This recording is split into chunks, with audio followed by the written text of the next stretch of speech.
You bring up a good point, though. If you're working already and you're given the book, and maybe you're a top level talent in that territory or federation, is it your responsibility to step back out of the? Well, it all depends on your position. When I was in Georgia as a superstar, Ole was always the booker. He was also the booker in the Mid-Atlantic area. Well, Ole took a step back, took a secondary role. He didn't take himself back 3 or 4 levels. And we had sat and talked, and he let me get involved in booking meetings and contribute some ideas as well. And I would do, we'd run 2 or 3 shows a night, so he couldn't be there. So he entrusted me to run one town or this or that. And his philosophy was, just for the simple fact that, the guys get this ego trip that they're the center of the world. And you can put on wrestling. Wrestling tonight in the Gardens. One match. Really not one match, one guy. And have people pay to see that guy step in the ring and look around and raise his hands. So they're going to draw shit. It's that match, the supporting matches, the preliminary matches. It's a whole show. But a lot of guys think that, hey, I'm the main event and this and that, and look what I drew. Well, wasn't there anybody else on the card with you? Yeah, but they didn't mean as much as our match. Ego's good. You have to have an ego to be in this business. It's good. But if you think you're the only show in town, what happens when there's nobody else around? Is there ever a time where it works? Like, take someone, you said Ole took a step back when he got the book. Now, take someone like Dusty, who took 2 steps forward when he got the book. Of course. And would beat the top heel. He'd build these guys all up so they're superhuman, but the only one person, the superhuman killer, can beat him. So. Did it work? Were they making money?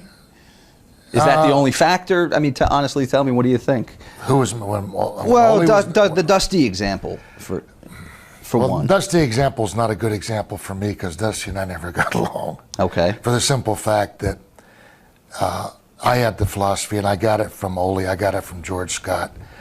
There's contributing factors.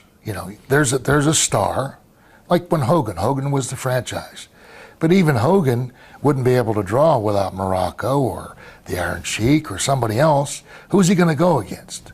You put Hogan or Dusty in the center of the ring by themselves, and they'll tell jokes and tell stories. People might snicker, but they're not going to come back.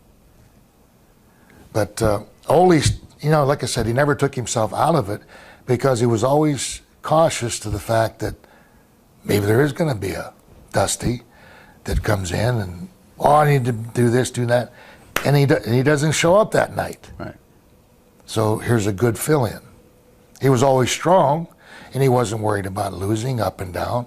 I mean, realistically, some of these guys get to the point where they say, well, I can't lose. I mean, it's too close to Bangkok. Right? Well, hell, the Giants lose, the Yankees lose, the Pirates lose, everybody loses, and you win, you lose. That's the world the way it is. People don't believe a lot of times that this guy's always winning, always winning. There's a classic example that I was talking about Sabisco. Sabisco broke in with me. He was about 6 months ahead of me. Supposed to be Bruno's protege. He was winning his matches 13 seconds, 18 seconds. He's Bruno's protege. They were building him up, building him up. Well, then after a while, they're booking him, and he's got to go a couple minutes, but he still wins. And then he's got to go 3 or 4 minutes, but he still wins. And he's got to go like 5 minutes. You know what the people were saying? Hell, he's getting worse.